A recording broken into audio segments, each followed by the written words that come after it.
first thing I want you to do when you get your watercolor palette is clean it. In a perfect world, you would have a brand new, or at least very clean palette when you got it, but we're not living in that world, so here we go.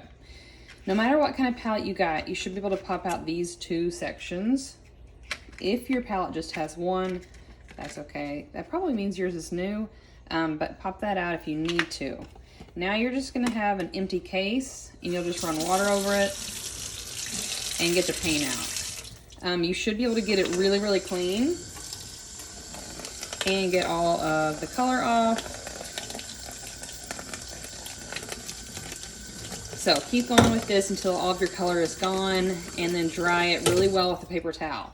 Don't leave it wet and put your paint back inside. Make sure the whole thing is dry, because once these are wet again, they'll get kind of soggy and mushy if they sit in too much water. If your paint colors look really muddy around the sides, you can also clean this a little bit, but I would discourage you from running water over the top. If you run water directly on top of the paint, you'll lose a lot of your color, because once they get wet, they'll just kind of wash away. So I usually just wash my hand or run my hand under water, and then just kind of clean the sides and clean in between the colors. It doesn't have to be perfectly clean, because it won't stay that way, but you can do it a little bit if yours looks pretty rough.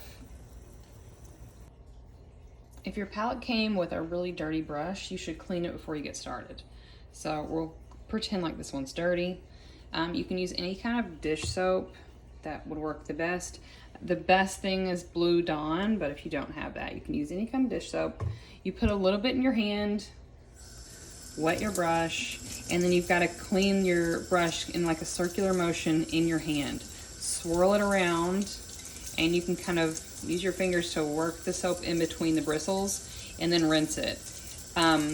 This goes for cleaning your brushes anytime. Whenever you use watercolor, it's really easy to get the color off because it's so thin and water soluble. If you use acrylic paint, which we're going to use later, it's really takes a lot more swirling in your hand, and you're going to keep seeing paint come out. If you leave any kind of paint in your brush in between the bristles, it dries and it won't come out.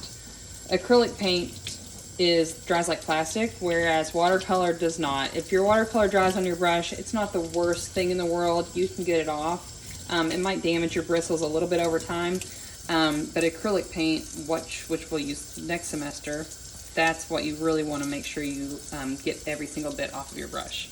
When you finish, shape your brush back into this nice pointed shape, because it'll dry that way.